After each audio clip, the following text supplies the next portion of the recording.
is New Yam Festival season, and Nnewi in Anambra State is celebrating the New Yam Festival, popularly known as Afiaolu Festival. So on this day, which is the second day of the New Yam Festival celebration, Italian Jakarta from Anedo Orifite in Anambra State paid homage to the Obi of Oduago. Watch and see the entrance, how he entered the festival, and the whole performance that went down. Italian Jakarta in the I can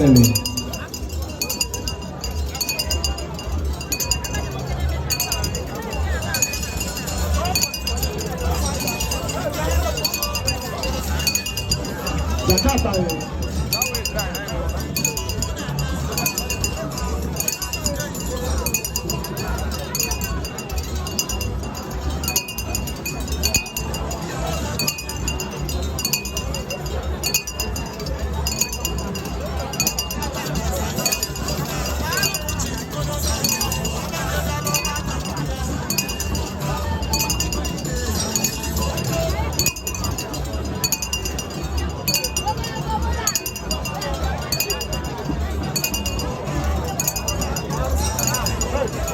Go back.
Guru nanda sana jana guru nanda sana dia